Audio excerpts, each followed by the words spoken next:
Cerita akan berfokus di 2 tahun yang lalu. Seorang pria bernama Russell Huston. Pria ini merupakan seorang Interpol yang ditugaskan untuk menangani sebuah kasus yang berkaitan dengan obat-obatan dan gangster. Life is too full of uncertainty. Esther. Dan kini dia sedang menunggu seseorang yang merupakan seorang wanita yang menjadi informan untuk kasus tersebut. Wanita ini bernama Esther, seorang wanita keturunan Korea. We're looking for you.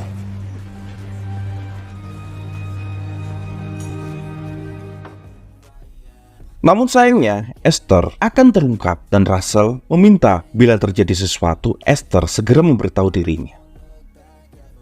Tapi di sini Esther berkata yang diinginkan hanyalah satu, keselamatan putra satu-satunya yang bernama Jedi. Bila Esther dalam kondisi bahaya. Lalu Esther memberikan informasi kepada Russell. They're meeting tomorrow. Promise me. Dan kemudian memaksa Russell untuk berjanji untuk melindungi putranya apapun yang terjadi.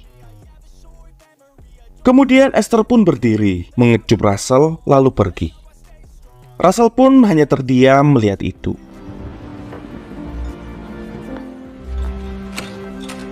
Lie. Di malam itu hujan sangat lebat, seakan menunjukkan sebuah pertanda. Di malam itu Esther berusaha untuk pergi, tapi sayang dirinya sudah terungkap. Orang-orang itu datang untuk menyingkirkannya. Di sisi lain Russell sedang melakukan penggerbekan bersama agen Yates. Namun sayangnya posisinya sudah diketahui karena penggerbekan ini telah bocor dan informasi yang diberikan oleh Esther tampaknya informasi palsu.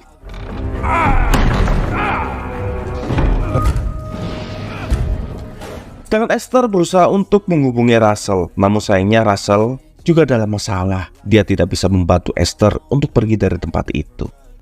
Saat dia akan mengangkat telepon, Russell pun tertembak.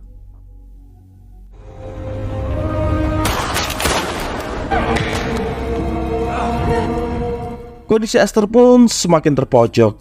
Akhirnya dia tertangkap dan kemudian Esther disingkirkan. Tapi agar semuanya terlihat bukan sebuah kejadian yang disengaja, orang-orang ini menyuntikkan sesuatu ke tubuh Esther yang membuat Esther langsung kejang dan berbusa. Tentu saja hal ini dilakukan seakan-akan Esther mati karena overdosis.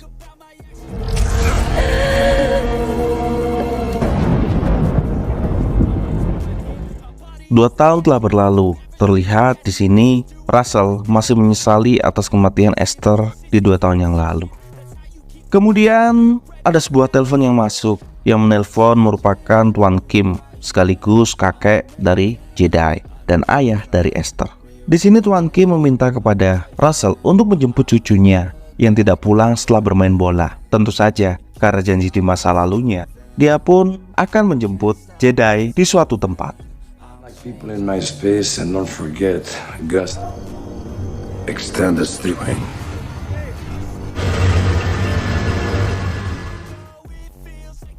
Di saat dia berjalan dengan mobilnya, akhirnya dia menemukan anak itu. Tampaknya dia dengan temannya sedang melakukan sedikit kenakalan dan keusilan dengan menggrafiti tempat itu.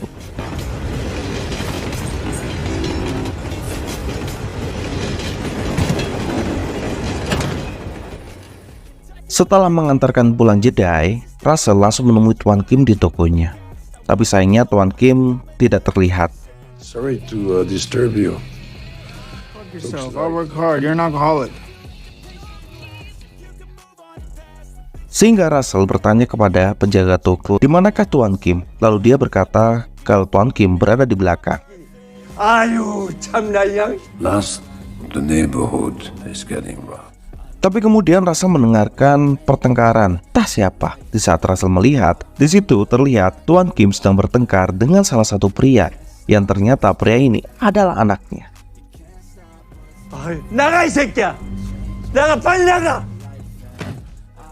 Anaknya terlihat sangat kurang ajar dan membantah setiap perkataan dari Tuan Kim. Russell yang melihat itu sebenarnya dia cukup kesal, tapi sayangnya di sini Russell tidak bisa ikut campur.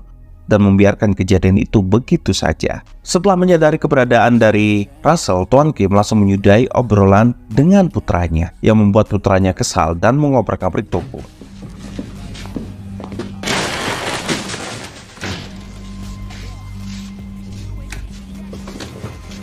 Kim? Hi, Russell. I didn't know you. Kemudian Tuan Kim memberikan sebuah kotak kardus kepada Russell yang merupakan donasi yang biasa Russell kirimkan ke sebuah gereja. Lalu Tuan Kim berkata kepada Russell kalau dia sangat menyesal dan sangat menghargai upaya dari Russell untuk menjaga cucunya, karena keluarga satu-satunya dari Jedi hanya dirinya, sedangkan ayahnya tidak pernah disukai di keluarga Tuan Kim. Russell pun sedikit bingung harus menanggapi ucapan pria tua ini seperti apa. Daripada repot-repot, Russell pun langsung pergi untuk mengantarkan donasi itu. Setelah selesai, Russell menuju bar langganannya.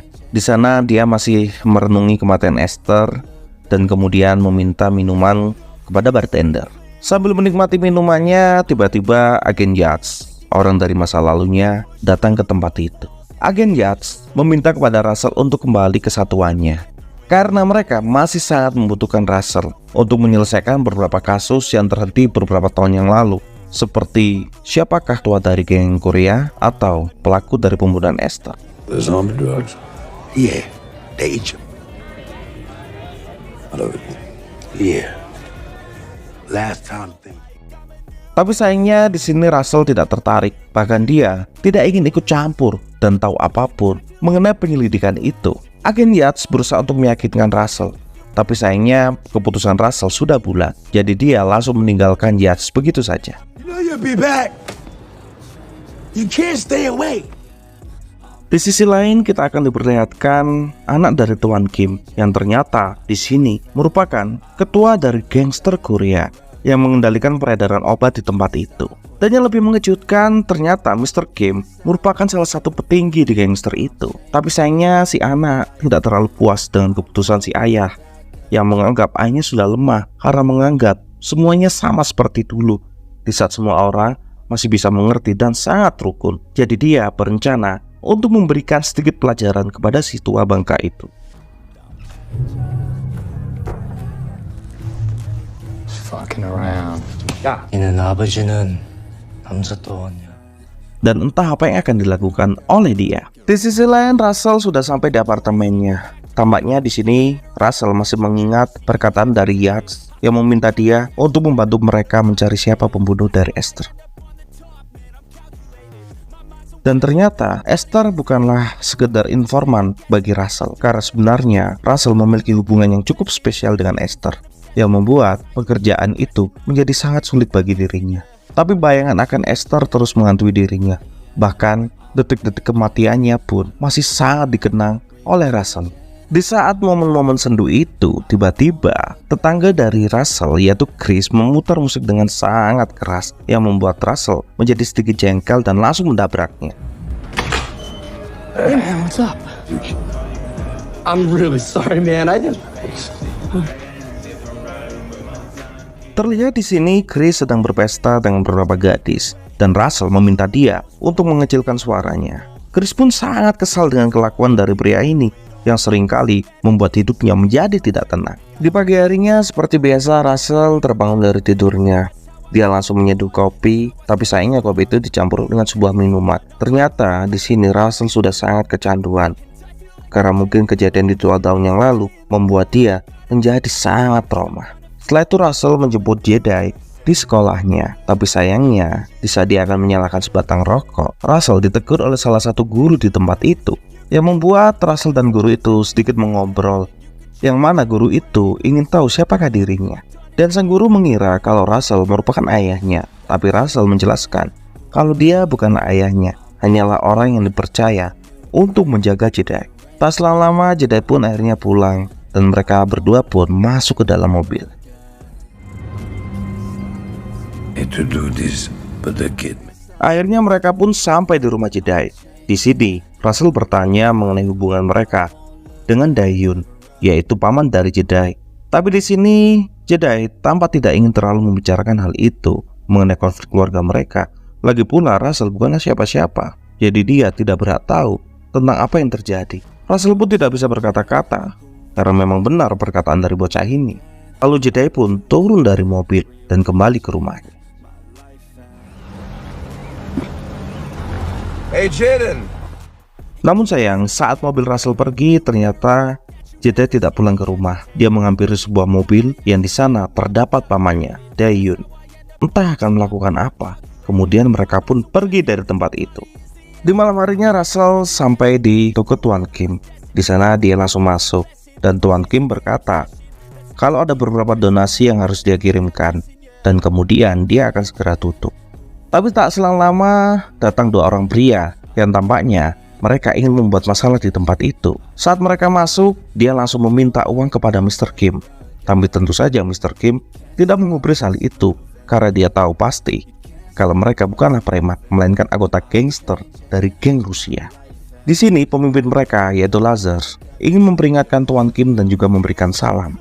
Entah apa maksudnya. Kemudian mereka pun sedikit mengobrak-abrik toko itu.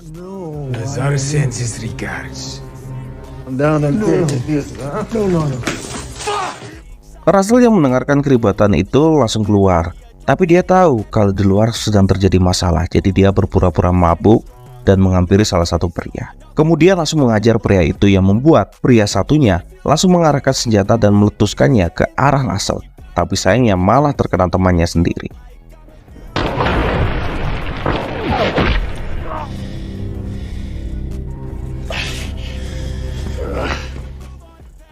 Pria itu sangat jengkel karena tidak ada pilihan lain. Akhirnya dia pun pergi dari toko itu. Di lain cerita, Dae-yoon dan juga Jedi sudah sampai di suatu tempat. Di sini Dae-yoon meminta kepada Jedi untuk melakukan sesuatu. Tampaknya dia menyuruh Jedi atau bocah ingusan ini untuk mengobrak-abrik salah satu rumah dan mengancam orang di rumah itu. Tapi awalnya Jedi menolak karena dia tidak mengenal dan apa masalahnya. Tapi sebelum itu terjadi, Dae-yoon berkata, sebaiknya kau lakukan saja dan jangan banyak tanya.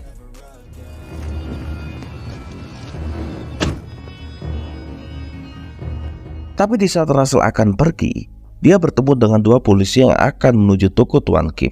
Tapi dia menyadari kalau orang-orang itu berbahasa Rusia. Ditambah lagi, waktunya terlalu cepat bagi polisi untuk datang. Jadi dia menyimpulkan kalau semuanya sudah direncanakan. Kemudian dua polisi itu menuju belakang toko yang diikuti oleh Russell. Russell pura-pura mabuk yang membuat kedua orang itu berusaha untuk mengusir Russell. Tapi kemudian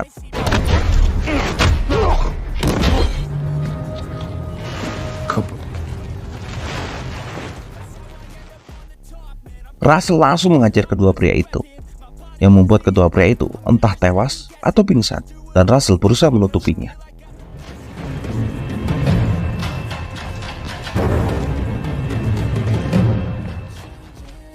Tapi di waktu yang tidak tepat itu, Dae-yoon dan juga anggota gengnya datang menghampiri dan mengetahui kalau Russell telah menghabisi dua polisi itu. What did you say? Di sini Russell berusaha untuk menjelaskan, tapi tentu saja dia tidak percaya dan langsung memerintahkan kedua anak buahnya untuk menghajar Russell.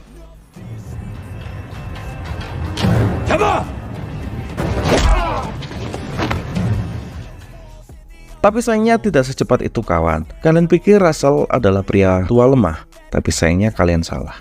Mereka semua diajar habis-habisan. Walaupun Russell akhirnya tersudut di saat dia berhasil mengambil pistol milik Dae-yoon, pertarungan pun berakhir. Tak selang lama suara sirine pun terdengar dan Dae-yoon berkata kalau dia telah menghabisi dua orang polisi dan seharusnya mereka mencari tempat untuk berbicara. Russell pun setuju dengan hal itu.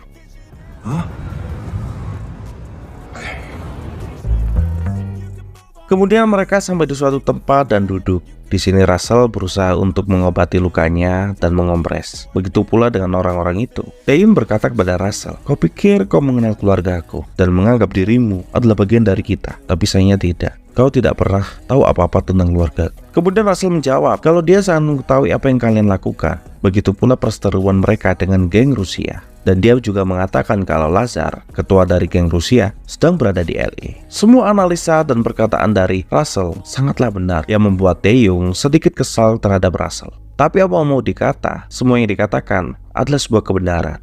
Tak selang lama Russell pun berdiri dan pergi dari tempat itu, meninggalkan pecundang-pecundang itu sendirian di tempat itu. Di saat Russell sampai di rumah, ternyata rumahnya sudah diobrak-abrik. Dan di sini Russell sadar kalau ini adalah ulah dari geng Rusia atau mungkin geng Korea. Jadi dia langsung menghampiri Chris yang berada di sebelah rumahnya untuk menginterogasi dia. Barangkali Chris tahu akan sesuatu. Tapi terlihat di sini Chris begitu panik saat Russell masuk. Bahkan dia berusaha untuk menutupi bau-bauan di rumahnya. Kemudian Russell mengeluarkan sepaket benda haram dari sakunya dan mengatakan kalau dia membutuhkan itu banyak. Awalnya Chris tidak ingin membantu karena menganggap orang-orang itu cukup berbahaya. Tapi Russell mengancam Chris bila dia tidak membantu untuk mencari orang-orang itu, maka bisnis gelapnya akan dia laporkan ke polisi. Chris pun tidak memiliki pilihan lain dan akhirnya mengantarkan Russell menuju orang-orang itu. Tak selang lama, Chris mengantarkan Russell ke sebuah gedung kosong untuk bertemu orang-orang itu. Setelah lama menunggu, akhirnya orang-orang itu pun muncul dan ternyata benar kalau mereka adalah geng Korea. Dan yang lebih mengejutkan, ternyata Jedi ada di tempat itu. Russell langsung turun dari mobil dan meminta Jedi untuk langsung masuk ke dalam mobil. Jedi yang ketakutan langsung melangkah, tapi sayangnya dia dicegah oleh dua orang ini. Tapi tampaknya Jedi jauh lebih paham kemampuan dari Russell daripada siapapun. Jadi dia tetap melangkah maju dan masuk ke dalam mobil. Dan kedua orang itu langsung menyerang dan berusaha untuk mengajar Russell.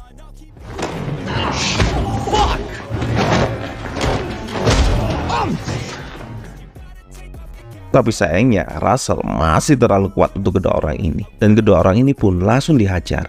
Dan salah satunya dihabisi. Kemudian Russell masuk ke dalam mobil dan meminta Chris untuk langsung pergi dari tempat itu. Sesampainya di rumah, Jedi langsung diminta untuk menjelaskan apa yang terjadi di ruangan ini. Karena Russell sudah tahu kalau dialah pelakunya. Jedi pun sangat terkejut, bahkan dia tidak tahu kalau Russell tinggal di tempat itu. Di sini Russell menjelaskan kepada Jedi, mungkin tindakanmu ini tidak kamu ketahui apa resikonya. Dan kau beruntung kalau ini adalah rumah. Bila ini rumah orang lain, mungkin kau bisa saja dipenjara atau bahkan dihabisi. Di sini Jedi tampak sangat terkejut dengan perkataan dari Russell dan dia berusaha untuk meminta maaf atas segala perbuatannya. Russell berkata kalau yang diinginkan hanyalah keselamatan dari Jedi. Adalah janjiku kepada ibumu. Di sini Russell bertanya kepada Jedi, siapa yang menyuruh? Tapi tampaknya Jedi sedikit enggan untuk mengatakannya. Tapi sebenarnya Russell sudah bisa menebak siapa pelakunya. Kemudian Russell berkata kepada Jedi, apa yang ingin kau dapatkan dari tempat itu? Uang, ketenaran, atau mungkin sesuatu yang lain? Russell juga menambahkan, kamu tidak tahu seperti apa perjuangan dari ibumu untuk keluar dari tempat itu, untuk membebaskan dirinya dan dirimu agar tidak terlibat dengan hal-hal seperti itu. Jedi mendengarkan itu mulai bertanya kepada Russell, apa yang sebenarnya terjadi terhadap ibu? Yang aku tahu ibuku telah mengakhiri hidupnya. Di sini Russell tidak bisa menjawab pertanyaan itu.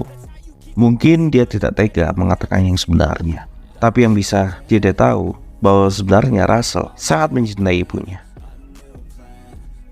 Setelah mengetahui kalau ibunya dijadikan informan oleh Russell, Jedi sangat marah dan menganggap Russell adalah penyebab kematian ibunya. Karena hal itu, Jedi langsung pulang dan pergi meninggalkan apartemen Russell. Disinilah Russell berusaha mengejar Jedi, tapi sayangnya sebelum pengejaran itu terjadi, kedua orang dari salah satu geng Rusia langsung menikam dan berusaha menghabisi Russell. Russell pun terkapar dan dia hampir tidak sadarkan diri. Sampai pada akhirnya Catherine, yaitu kekasih dari Russell, dan juga Chris menemukan Russell yang hampir saja tewas. Di saat Russell terbangun, dia sudah berada di rumah sakit bersama Catherine di sisinya. Kemudian Catherine mengatakan kepada Russell kalau dia sudah pingsan selama berhari-hari. Ditambah lagi Mr. Kim, kakek dari Jedi, menghubunginya dan mengatakan kalau cucunya belum pulang selama semalam. Russell yang mendengarkan itu merasa dirinya punya tanggung jawab. Tanpa mempedulikan rasa sakitnya, dia pun beranjak dan ingin pergi. Awalnya Catherine dan Yates berusaha untuk mencegah dia pergi, tapi sayangnya Russell merupakan orang yang keras kepala. Jadi dia ingin menyelamatkan Jedi yang diculik oleh geng Rusia. Pikir Russell seperti itu. Di sini Yates berusaha untuk mencegah, tapi Russell berkata kalau dia tidak ingin menyesal lagi seperti kehilangan Esther saat operasi dulu. Dan di sini kelihatan Russell masih menyalahkan kejadian itu dan tampaknya juga menyalahkan Yates atas kematian Esther. Disingkat cerita, akhirnya Russell tiba di salah satu pabrik milik mafia Rusia. Di sana dia mengawasi dengan senapannya. Tak selang lama orang-orang itu pun muncul sambil membawa sekantong uang di tasnya. Russell tidak memperdulikan itu karena itu bukanlah tujuannya. Russell menunggu dengan sabar dan kemudian dia menembak mobil itu dan membuat para penjaganya tewas. Watch it. Это щина.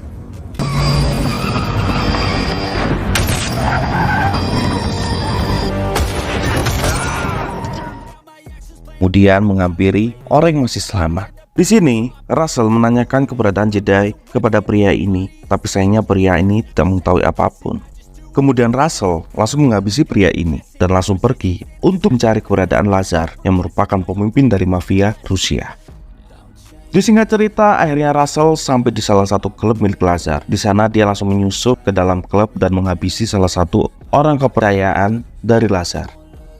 Di sisi lain, Lazar yang berada di dalam memutuskan untuk segera pergi, dan disitulah Russell berpura-pura menjadi orang kepercayaannya yang tidak disadari oleh Lazar kalau Russell sudah berada di sisinya, dan kemudian mereka pun naik mobil. Kemudian di saat Lazar mengajak mengobrol Russell yang dikiranya anak buahnya, di sini Russell tidak menjawab, yang membuat Lazar langsung menoleh ke arah Russell dan baru diketahui kalau itu bukan anak buahnya. Who the fuck?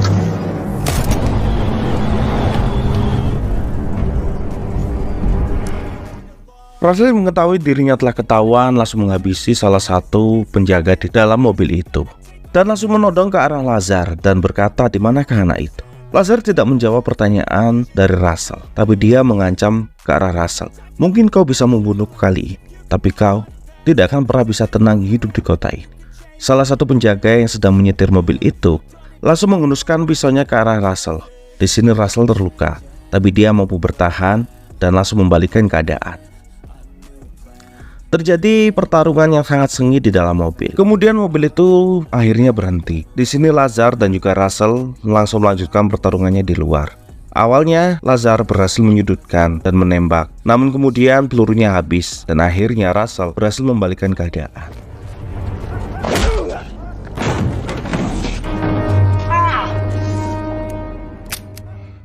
Disinilah Lazar terluka dengan cukup parah di perutnya, dan Lazar berkata, "Kau telah berhasil bekerja untuk mafia Korea. Selama ini kau telah dimanfaatkan.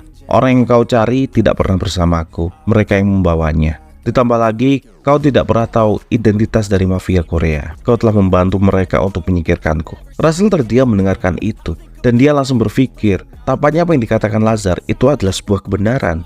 Tapi pemudi kata, semuanya sudah terjadi. Lazar pun bukan orang yang baik, jadi dia langsung menghabisi Lazar di tempat itu sebelum polisi datang. Setelah lama berjalan, akhirnya Russell tiba di apartemennya. Di situ dia terlihat sangat terluka. Dia memutuskan untuk tidur, tapi sayangnya Russell telah pingsan. Setelah terbangun, luka-lukanya sudah diobati, bahkan dia sudah diinfus. Kemudian Russell beranjak dari tempat tidurnya lagi. Di sini dia masih ingin mencari di mana keberadaan jari Jedi. Tapi kali ini dia tahu persis Jedi sedang bersama siapa. Kemudian dia langsung pergi meninggalkan Catherine dan juga Chris di tempat itu. Di sisi lain, Jedi sedang bersama Dae-Jung di sebuah bar. Tapi kemudian Russell langsung datang dan memintanya untuk ikut bersama dirinya. Tentu saja Dae-Jung tidak terima hal itu. Dia mengatakan segalanya yang bisa dia katakan kepada Jedi agar dia tetap berada di tempat ini.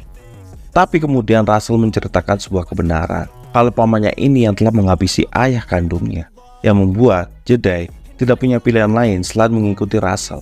Dewi yang melihat itu, dia tidak terima dan memerintahkan anak buahnya untuk mengajar Russell di tempat itu. Anak buahnya pun tidak sanggup dan kemudian Dae-Jung pun berusaha untuk mengajar Russell sendiri. Tapi pada akhirnya Russell berhasil menghabisi Dae-Jung dan sayangnya dia pun terlihat kesakitan dan sekarat di tempat itu, yang membuat Jedi menangis dengan sangat keras karena dia tahu hanya satu-satunya orang yang peduli padanya hanyalah Russell. Dia sangat menyesal tentang perbuatannya selama ini.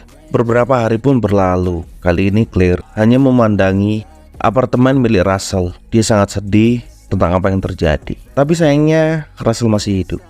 Dia tidak mati. Dia hanya ingin pergi dari tempat itu, memulai kehidupan yang baru bersama Jedi dan meninggalkan Claire di kota ini. Dia tidak bisa mengajak Claire karena mungkin saja orang-orang itu masih akan mengejar mereka, dan dia tidak ingin membahayakan nyawa Claire. Tapi sebelum Russell pergi, dia menemui Mr. Kim. Di sini kelihatan Mr. Kim tampak kesal atau marah karena Russell telah menghabisi Daeyoung putranya. Tapi di sini Russell hanya ingin bertanya di mana keberadaan Jedi. Tentu saja Tuan Kim tidak mengatakannya karena dia sendiri yang akan mengurus cucunya.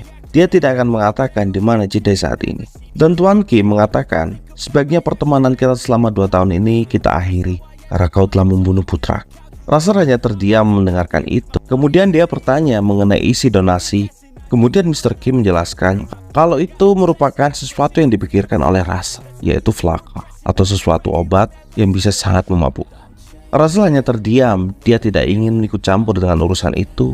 Lalu dia langsung pergi dari tempat itu. Sedangkan Mr. Kim menyadari kalau identitas dia sebagai ketua geng Korea sudah diketahui. Tak selang lama, Russell menemui Yates di mobilnya dan memberikan isi rekaman kepada Yates. Di sini ternyata Russell mencari bukti agar dia bisa membawa Mr. Kim ke dalam penjara. Sebagai imbalan, FBI tidak boleh melacak dan mencari keberadaan di mana Russell. Setelah itu Russell turun dari mobil dan pergi meninggalkan Yates. Disingkat cerita, Russell dan juga Jedi pergi menggunakan sebuah mobil untuk memulai kehidupan baru mereka di tempat yang tidak ada orang yang mengenal mereka. Di sini mereka akan memulainya dari awal. Tidak melupakan tragedi yang mereka alami, tapi memilih berdamai dengan keadaan dan diri mereka sendiri. Mereka akan memulai perjalanan panjang lagi mereka dalam kehidupan ini, dan film pun berakhir.